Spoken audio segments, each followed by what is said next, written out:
আসসালামু আলাইকুম। আজকে আমি আমার কয়েকটা উপলব্ধির কথা আপনাদের সঙ্গে শেয়ার করব।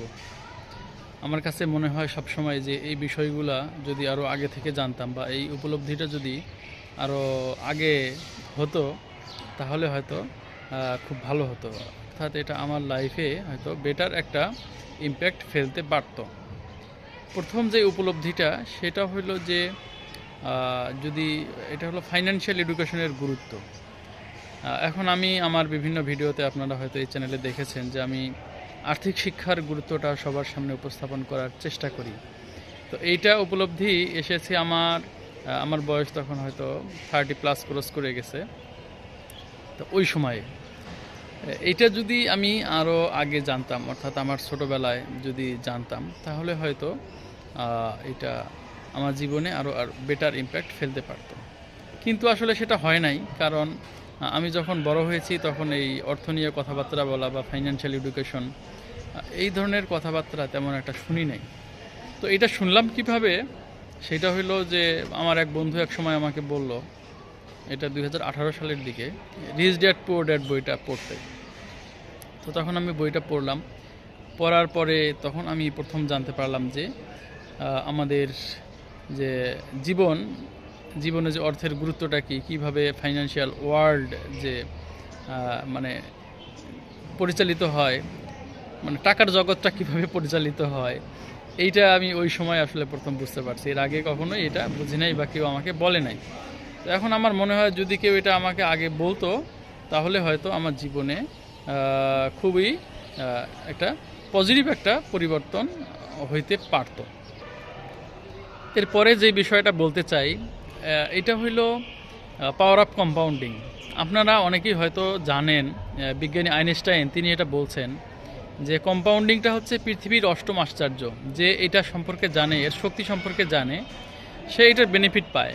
আর যে এটা শক্তি সম্পর্কে জানে না, তাকে এর জন্য মাসুল দিতে হয়। তো এইটাও ঠিক আমি জানছি আমার 30+ বয়সে এসে। অ্যাকচুয়ালি চক্রবৃদ্ধির যে গণিত, এটা আমরা শিখি ছোটোবেলায়।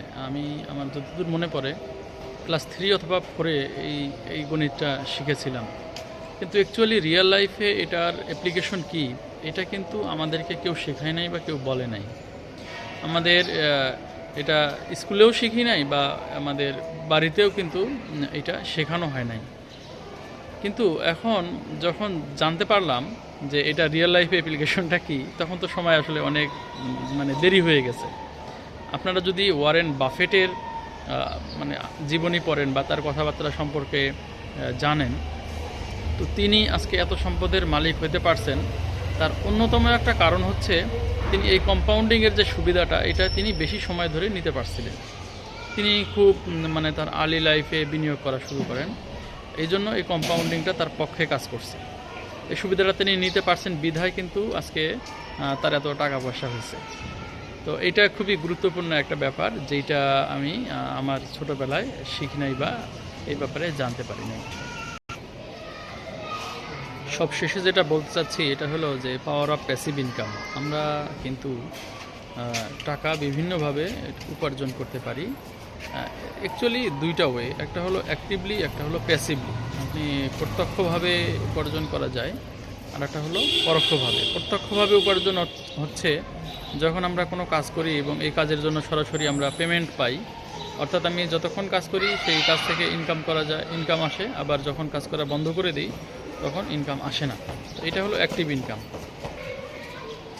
আর একটা হলো প্যাসিভ ইনকাম। প্যাসিভ ইনকাম হলো যে আপনি এমন কোনো একটা অ্যাসেট তৈরি করলেন, সেটা ডিজিটাল অ্যাসেট হোক বা রিয়েল এস্টেট হোক বা আপনার ইন্টেলেকচুয়াল প্রপার্টি হোক, যাই হোক না কেন, সেটা একবার তৈরি করলেন এবং সেখান থেকে আপনার ইনকামটা ধারাবাহিকভাবে আসতেই থাকবে। অর্থাৎ আপনি ঘুমায় থাকলেও সেটা আপনার জন্য ইনকাম জেনারেট করবে।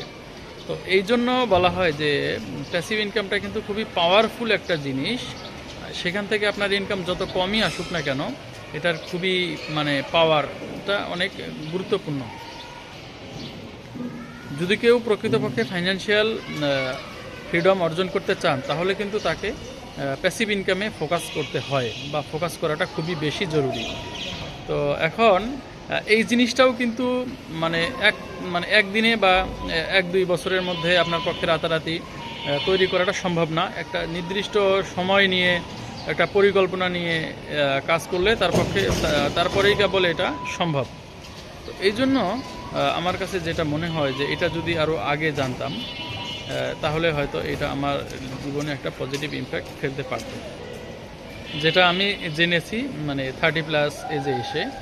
তো এই জন্য এই বিষয়গুলো আমি আজকে শেয়ার করলাম, যাতে যেটা আমার মানে ব্যক্তিগত ক্ষেত্রে হয়েছে, আপনারা যারা এই ভিডিওটি দেখছেন আপনারা যাতে মানে এই ধরনের সাফারিংস যাতে আপনাদের না হয় বা এই ধরনের উপলব্ধি সেই মাঝ বয়সে এসে না হয়, এইটা আপনারা খেয়াল করবেন।